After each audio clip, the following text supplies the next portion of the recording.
Hello मित्रांनो, big boss 19 सीझनमध्ये प्रणीत मोरे हा कंटेस्टंट आहे. जो स्टँडअप कॉमेडी करतो. गेले 2 आठवडेपासून Instagram रील्सवर हा खूप चर्चेत आहे. कारण सलमान खानवर कॉमेडी करताना काही कमेंट्स त्याने केल्या होत्या. मित्रांनो, मला असं वाटतं की सलमान खान एक पब्लिक फिगर आहे आणि बिग बॉसमध्ये येणारे कंटेस्टंटसुद्धा पब्लिक फिगर्स असतात. बहुत करून पब्लिक फिगर्स असतात. त्यामुळे सलमान खानने इथे थोडं गृहीत धरायला हवं आणि काही गोष्टी वेल मॅच्युअर्डली इग्नोर करायला हव्यात आणि असं घडत पण होतं. पण गेले 2 आठवडे परत तोच विषय वीकेंडच्या एपिसोड्समध्ये आपल्याला पाहायला मिळाला. त्यामुळे हे मला असं इथं नमूद करावंसं वाटलं.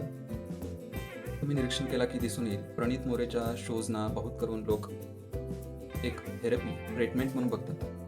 तो जेव्हा ऑडियन्सबरोबर चर्चा करत असतो, तेव्हा मोस्ट ऑफ ब्रेकअप झालेले, डिवोर्स किंवा कॉम्प्लिकेटेड रिलेशन्स चालू असलेले लोक आपल्याला दिसून आलेले आहेत. जे आपलं मन विचलित करण्यासाठी याचे शोज बघतात आणि मी आता जसं म्हटलं, बिग बॉसचे कंटेस्टंटसुद्धा पब्लिक फिगर्स असतात. प्रणीत मोरेचे बरेच स्टँडअप कॉमेडीचे शोज सोशल मीडियावर उपलब्ध पण आहेत आणि माझ्या माहितीप्रमाणे त्यांनी फक्त 2 वेळा सलमान खानला रोस्ट केलं होतं आणि ते सुद्धा फ्लोमध्ये, जाणून बुजून किंवा स्क्रिप्टेड नव्हतं. जसं मी म्हटलं, सलमान खान एक पब्लिक फिगर आहे. त्यामुळे प्रणीत मोरेला त्यावेळेला सलमान खान आठवल्याने तो ते कॉमेडी वेमध्ये बोलून गेला. पण याचा अर्थ असा होत नाही की प्रणीत मोरे या 2 व्हिडिओजमुळे फेमस आहे. मित्रांनो, याचे बरेच स्टँडअप कॉमेडीचे व्हिडिओज सोशल मीडियावर उपलब्ध पण आहेत. दुसरीकडे आपल्याला हे पण मान्य करायला हवं की सलमान खानवर कमेंट्स करून बऱ्याच लोकांनी प्रसिद्धी मिळवलेली आहे. मग त्या कमेंट्स वाईट असो किंवा चांगल्या.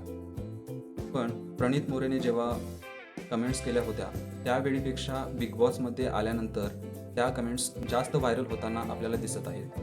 मी या गोष्टी सांगत आहे कारण मला असं वाटतंय की प्रणीत मोरे बिग बॉसमध्ये गेलाय खरा, पण थेरपी देणाऱ्यालाच थेरपीची गरज भासते की काय, असं वाटत आहे. असो, एक ॲडवाईज आहे, ज्यांच्या आयुष्य सगळं नीट चाललंय त्यांनी प्रणीत मोरे त्याच्या ऑडियन्सबरोबर जे काही बोलतो किंवा ऑडियन्स जे त्याच्याशी बोलते, त्याला जास्त प्रभावी म्हणजेच इन्फ्लुएन्स्ड होऊ नये. तर कसा वाटला हा व्हिडिओ मित्रांनो, प्लीज कमेंटमध्ये सांगा. धन्यवाद.